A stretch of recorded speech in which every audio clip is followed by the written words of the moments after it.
ନୀଳାଚଳନାଥକୁ ଦେଖିବା ପାଇଁ କି ବହୁତ ବ୍ୟାକୁଳ ହେଉଛି। ସେଥିପାଇଁ ଆମର ଭଗବାନ କୃପା କରିବେ, ସମସ୍ତଙ୍କର ମଙ୍ଗଳ କରିବେ, ସମସ୍ତଙ୍କୁ କୃପା କରିବେ ମହାପ୍ରଭୁ। ରଥ ଉପରେ ମହାପ୍ରଭୁ ଦେଖିବେନି? ହଁ, ଆମେ ଆସିବା ପାଇଁ କି ଜଗନ୍ନାଥ ଦିଦି ଆଶୀର୍ବାଦ କରନ୍, ଆମର ଆସିବା କୃପା ଦିଦି କରନ୍, ଆମେ ଆଉ ଥରେ ଆସିବୁ।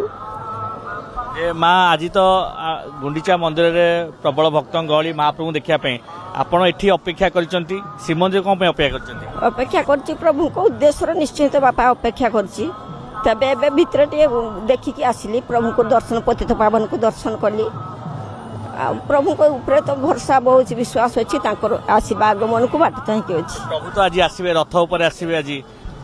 ନିଶ୍ଚୟ ଆସିବେ, କେତେ ଆନନ୍ଦ, କେତେ ଖୁସିର କଥା। ଜୟ ଜଗନ୍ନାଥ। ହେ ପ୍ରଭୁ, ଆପଣ ମଧ୍ୟ ହଁ ଭଲ ଅଛି ଦେଖିବି ବୋଲି କଦିନ ହଉଥିଲି। ନବଯୌବନ ବେଶ ଦେଖିବାକୁ ମୋର ଇଚ୍ଛା ଥିଲା, ମୁଁ ଦେଖିପାରୁନଥିଲି। କେତେ ଦିନ ହେଲା ଆସୁଥିଲି, 12 ମାସ ତେର ଯାତ୍ରା କଲି, ସବୁ କଲି, କରିପାରୁନଥିଲି, ଦେଖିପାରୁନଥିଲି। ଏବେ ନବଯୌବନ ଯାତ୍ରା ଦେଖିଲି, 9 ଦିନ ରହିଲି। ମହାପ୍ରଭୁଙ୍କର ସେଇଠି ଯାଉଥିବାର ଆଡ଼କୁ ଯାଉଥିବାର, ଭୋଗ ରାଗ ଖାଇକି ଯାଉଥିବାର। ଜୟ ଜଗନ୍ନାଥ। କଣ ପାଇଁ ଭିଡ଼ ଭିତରେ ଯିବାକୁ କିଛି ଡର ଲାଗୁଛି? ହଁ, କିଛି ଡର, ମୁଁ ପେଲି ପେଲି ଯାଉଥିବାର, ଆମେ ଝିକି ଝିକି ଆମ ଭଉଣୀ ମୋର ପଇ ଯାଉଥିବାର, ପେଲି ପେଲିକି। ମହାପ୍ରଭୁ ସବୁଦିନ ଦେଖୁଥିବାର, କାଲି ସୁନାବେଶ ଦେଖିଛୁ। ଜୟ ଜଗନ୍ନାଥ। ନିହାତି ଭାବେ ଆମେ ଆଉ କିଛି ମଧ୍ୟ ମାଉସୀ ରହିଛନ୍ତି। ଆଜି ତ ବାହୁଡ଼ା ଯାତ୍ରା ରହିଛି, ପ୍ରବଳ ଗହଳି ସେଠି ଭକ୍ତମାନଙ୍କର, କିନ୍ତୁ ଆପଣ ଏଠି ଅପେକ୍ଷା କଣ ପାଇଁ କରିଛନ୍ତି? ଶ୍ରୀମନ୍ଦିର କଣ ପାଇଁ ଅପେକ୍ଷା କରିଛନ୍ତି? କାଲି ଯାଇ ଦର୍ଶନ କରିଥିଲୁ ସେଠି, ତାପରେ ରାତିରେ ଟିକେ ଏଇଠି ପାପୁଡ଼ିଆ ମଠରେ ରହି ସକାଳୁ ଆଇଛୁ ଦର୍ଶନ କରି। ଭକ୍ତଙ୍କର ପ୍ରତିକ୍ରିୟା ଶୁଣୁଥିଲେ, କାରଣ ସମସ୍ତଙ୍କ ମନରେ ଭକ୍ତିଭାବ ରହିଛି, ଆବେଗ ରହିଛି। ଆମେ ଟିକେ ରଥ ଉପରେ ମହାପ୍ରଭୁ ଦର୍ଶନ କରିବା ପାଇଁ, ଏବଂ ସେଥି ନିମନ୍ତେ ଜନ୍ମବେଦୀରେ ସମ୍ପୂର୍ଣ୍ଣ ଭାବେ ପ୍ରସ୍ତୁତ ହେଉଛି। ଆଉ କିଛି ସମୟ ପରେ ମହାପ୍ରଭୁ ମଧ୍ୟ ରଥ ଉପରେ ବିରାଜମାନ କରିବେ ଏବଂ ଜନ୍ମବେଦୀରୁ ରତ୍ନବେଦୀକୁ ଆସିବେ। ଏପଟେ ମଧ୍ୟ ସମ୍ପୂର୍ଣ୍ଣ ଭାବେ ଆପଣ ଦେଖିପାରୁଥିବେ, ସିଂହଦ୍ୱାର ସମ୍ମୁଖକୁ ମଧ୍ୟ ସମ୍ପୂର୍ଣ୍ଣ ଫୁଲରେ ସୁସଜ୍ଜିତ କରାଯାଇଛି ଏବଂ ମା ଲକ୍ଷ୍ମୀ ଯେଉଁ ରହିଛନ୍ତି, ମା ଲକ୍ଷ୍ମୀ ମଧ୍ୟ ଏଠି ଆପଣ ଦେଖିପାରୁଥିବେ। ଯେଉଁଭଳି ଭାବେ ପ୍ରତ୍ୟେକ ଦିନ ମା ଲକ୍ଷ୍ମୀ ମଧ୍ୟ ଲୁଗା ମଧ୍ୟ ପରିବର୍ତ୍ତନ କରାଯାଇଥାଏ ଏବଂ ସମ୍ପୂର୍ଣ୍ଣ ଏଠି ପତିତପାବନକୁ ମଧ୍ୟ ଅନେକ ଭକ୍ତ ଶ୍ରଦ୍ଧାଳୁ ଆସୁଛନ୍ତି, ଦର୍ଶନ କରୁଛନ୍ତି।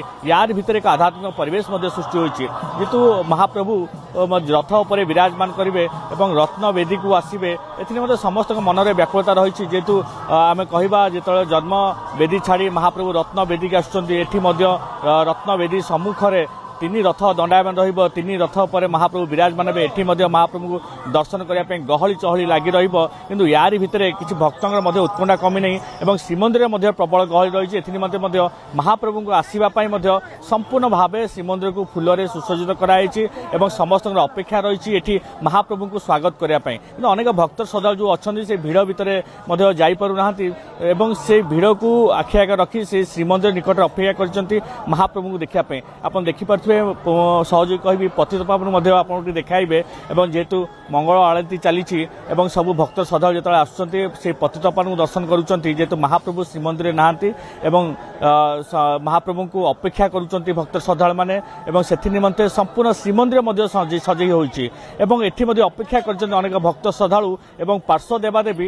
ଏବଂ ମା ଲକ୍ଷ୍ମୀ ମଧ୍ୟ ଅପେକ୍ଷା କରିଛନ୍ତି। କାରଣ ମା ଲକ୍ଷ୍ମୀ ଯେତେବେଳେ ଅଭିମାନ କରିଛନ୍ତି ମହାପ୍ରଭୁ ନିକଟରେ ଏବଂ ଭାଇ ଭଉଣୀକି ସାଙ୍ଗରେ ଧରି ସେତେବେଳେ ମଧ୍ୟ ବାହୁଡ଼ୁଛନ୍ତି ଏବଂ এই ବାହୁଡ଼ିବାକୁ ସମସ୍ତଙ୍କର ଅପେକ୍ଷା ରହିଛି। ଏଠି ଭକ୍ତମାନଙ୍କର ଆବେଗ ରଖୁଥିବେ, ଭକ୍ତମାନଙ୍କର ଉତ୍କଣ୍ଠା ରଖୁଥିବେ, ସମସ୍ତଙ୍କର ସେହି ଉତ୍ସାହ ରହିଛି କେତେବେଳେ ମହାପ୍ରଭୁ ଆସିବେ, ରଥ ଉପରେ ଆସିବେ ଏବଂ ଏଠି ଆମେ ଶ୍ରୀମନ୍ଦିର ସମ୍ମୁଖରେ ରଥ ଉପରେ ମହାପ୍ରଭୁଙ୍କୁ ଦର୍ଶନ କରିବୁ ଏବଂ ଏହାରି ଭିତରେ ମଧ୍ୟ ଏକ ଖୁସିର ଲହରୀ ଖେଳାଯାଇଛି, ଏକ ଭକ୍ତିମୟ ପରିବେଶ ସୃଷ୍ଟି ହେଉଛି ମହାପ୍ରଭୁଙ୍କୁ ସ୍ୱାଗତ କରିବା ପାଇଁ। ପୁରୀରୁ କ୍ୟାମେରାମ୍ୟାନ୍ ପବିତ୍ର ପୃଷ୍ଟିଙ୍କ ସହ ଶିବପ୍ରସାଦ ଦାସ, କନକ ନ୍ୟୁଜ୍।